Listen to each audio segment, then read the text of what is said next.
Hello, this is Angelia with today's Bible reading. Today's reading comes from Exodus 19, Moses on Sinai. In the 3rd month after the sons of Israel had gone out of the land of Egypt, on that very day they came into the wilderness of Sinai. When they set out from Rephidim, they came to the wilderness of Sinai and camped in the wilderness. And there Israel camped in front of the mountain. Moses went up to God, and the Lord called to him from the mountain, saying, Thus you shall say to the house of Jacob, and tell the sons of Israel, You yourselves have seen what I did to the Egyptians, and how I bore you on eagle's wings, and brought you to myself. Now then, if you will indeed obey my voice and keep my covenant, then you shall be my own possession among all the peoples. For all the earth is mine. Remember that. All the earth is God's. And you shall be to me a kingdom of priests and a holy nation. These are the words that you shall speak to the sons of Israel. So Moses came out and called the elders of the people, and set before them all these words which the Lord had commanded him. All the people answered together and said, All that the Lord has spoken we will do. And Moses brought back the words of the people to the Lord. The Lord said to Moses, Behold, I will come to you in a thick cloud, so that the people may hear when I speak with you, and may also believe in you forever. So that's something that you probably would not forget. Then Moses told the words of the people to the Lord. The Lord also said to Moses, Go to the people and consecrate them today and tomorrow, and let them wash their garments, and let them be ready for the 3rd day. For on the 3rd day the Lord will come down on Mount Sinai in the sight of all the people. Now, something else happened on the 3rd day, didn't it? If you move up to your New Testament, Jesus arose on the 3rd day. So, God uses a lot of symbolism here throughout the Bible. This was written way before the New Testament. That's some little God winks for you. He puts little Easter eggs here in the Bible, for you to say, oh, wow. So, he wants you to see and believe. He who has eyes to see and he who has ears to hear, let them.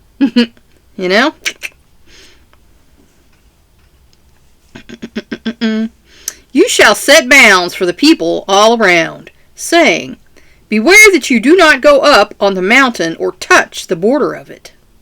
Whoever touches the mountain shall surely be put to death. So, God knew that his presence alone, like it says, no living creature can go to heaven.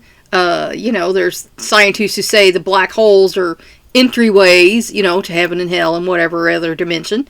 So he's letting them know, if you step on the mountain while I'm coming down, you're going to die. Sorry.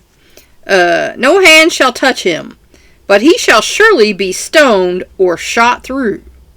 Whether beast or man, he shall not live. So God's pretty strict on that. He let Moses see his hindquarters one time as he passed by, and Moses' hair turned white. So, being in the presence of God is not really something a living being is up for. When the ram's horn sounds a long blast, they shall come up to the mountain. So Moses went down from the mountain to the people, and consecrated the people, and they washed their garments. He said to the people, Be ready for the 3rd day. Do not go near a woman. And, that's for the cleanliness. So it came about on the 3rd day, when it was morning, that there was thunder and lightning flashes and a thick cloud upon the mountain, and a very loud trumpet sound, so that all the people who were in the camp trembled. I imagine so. I imagine I would too. If, God's coming down on the mountain with a cloud and thunders and lightnings and trumpets in heaven sounding, probably shaking the earth where they were, I imagine I'd be trembling too. And Moses brought the people out of the camp to meet God, and they stood at the foot of the mountain. So these were very blessed folks indeed, where they actually got to, be in the presence of the Lord without being, actually close to Him, so that they didn't go poof. So that is a group of blessed people there.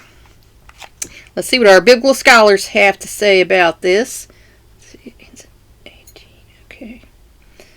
The section outlines Israel's activities during their approximately 11th month stay at Sinai.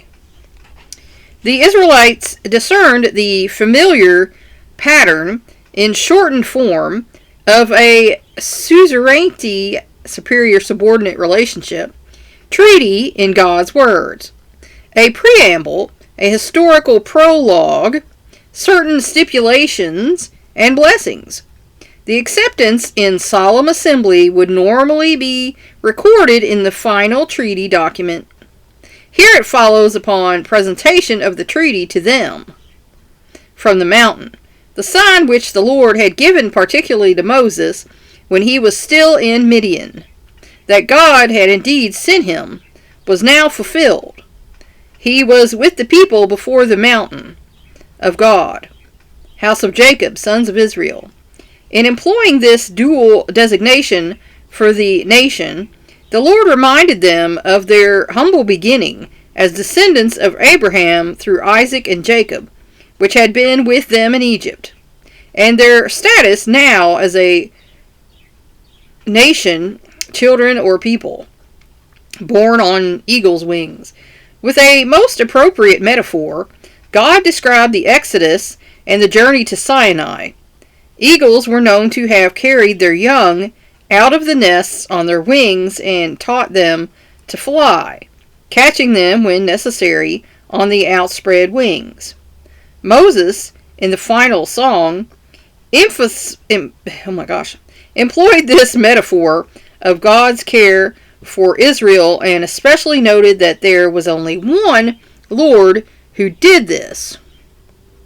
3 titles for Israel: my own possession, a kingdom of priests, and a holy nation, were given by the Lord to the nation, contingent upon their being an obedient and covenant-keeping nation. So some folks need to hear that today. Obedient and covenant-keeping.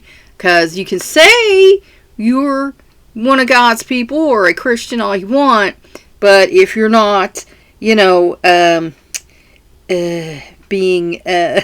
obedient and covenant keeping, yeah, you can say anything you want. These titles summarize the divine blessings which such a nation would experience, belonging especially to the Lord, representing Him in the earth and being set apart into Him for His purposes. The expanded ethnically and morally what it meant to have brought them to Himself. For all the earth is mine. In the midst of the titles, laying stress upon the uniqueness and sovereignty of the Lord, and had to be understood as dismissing as other claims by so-called other gods of the nations. Because we know a lot of them other gods were just made up, or, wood, stone, whatever, metal. And God was letting them know, I am the God, and if I was to see that big cloud coming down from heaven with thunders and lightnings and trumpet sounds, I think I would be convinced, wouldn't you? It was more than the power of one God over another in Israel's situation. It was the choice and power of the only Lord. Peter uses these terms in the sense of God's spiritual kingdom of the redeemed in 1 Peter 2:9. All the people answered together. Presented with the details of God's bilateral conditional covenant, if you will obey, then you shall be, the people, briefed by their elders, responded with positive enthusiasm, which I imagined, you would. The Lord's response to them does not take it as a rash promise by the people. Believe in you forever. The Lord designed the upcoming encounter with him so as to forestall any later accusation that Moses had himself compiled the law and had not met with the Lord on the mountain. It would also lead to great deference being accorded Moses by the people. Because, everyone who witnessed that would be like, oh yeah, God came down on the mountain, it wasn't just Moses.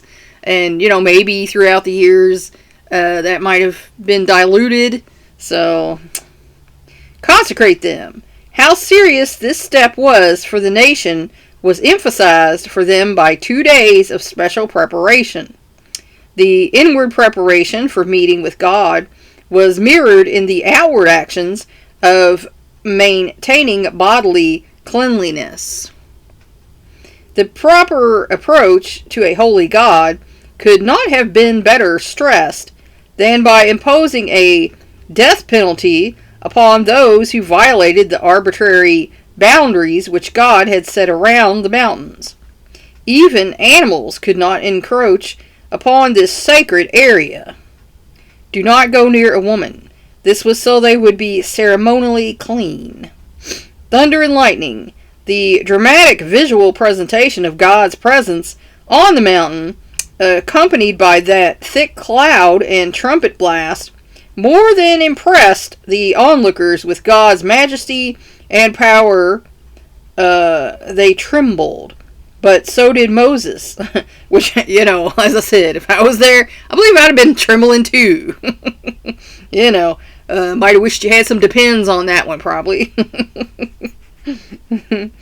The unusual was happening, not the usual phenomena from volcanic activity, as some writers have proposed. Well, volcanoes, might do that, and I've seen a picture of the volcano that went off in Iceland where there was lightning, but there were certainly no trumpet blasts coming down from heaven, so that kind of nixes that. Let's see, was that where we end that? I thought we had more because that starts at 18. Alright, well, okay, that's where they ended their deal, so that's fine. So that is the story of Moses on Sinai. Amen. I ask my prayer warriors out there to send up some prayers for my mother-in-law. Her dementia is getting really bad. She's really confused and kind of lost. And for an elderly member of my family whose vision is dimming. They're seeing things that are not quite right. Like they saw a guy walking up the street and thought he was in a wheelchair. He's like, is that guy in a wheelchair? And he's like, oh, it's just the movement of his legs.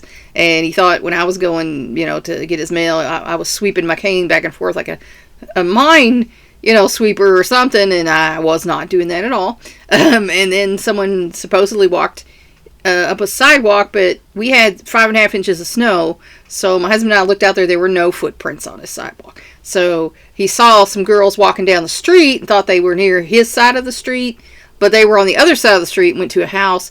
So we're thinking he saw someone in the front of his street and thought it was closer because he did that with the girls.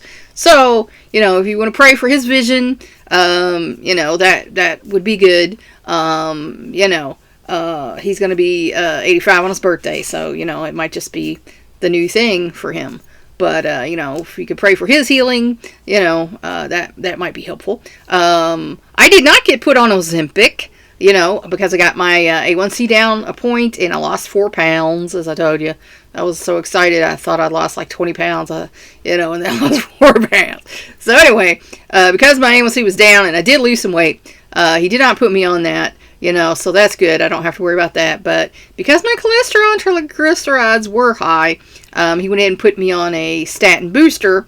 So, might want to send up pray for me, because my liver does not seem to be responding to the statin.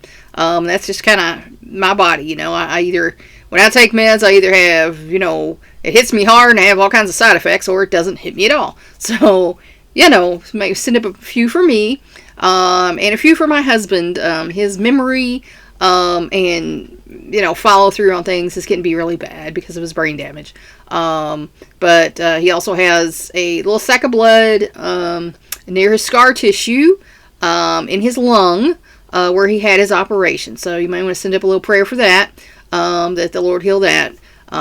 So, you know, and a prayer for my middle son, who's, you know, experiencing some financial difficulties right now, even though he's got a good job. They keep, because of the housing prices now, they are going up and the taxes keep going up. And he started out with a mortgage of about 17, and now he has a mortgage of like 21 because of the escrow.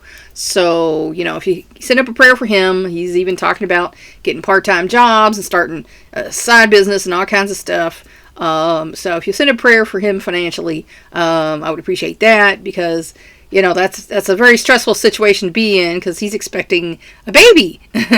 So, you know, he and his fiance are kind of stressed out, and, you know, needless to say, we wish we could help him more, but we can't, so it's stressing us out. But, you know, he's tapped out the relatives. They've all helped him a little bit, so, you know, if you'll send up a prayer for his financial well-being, I would appreciate that too. So, anyway, if you want to help me out, subscribe to my YouTube channel. If you want to help me out even more, go to my Patreon page and become a patron. Thanks for watching. That's all for now. Until next time.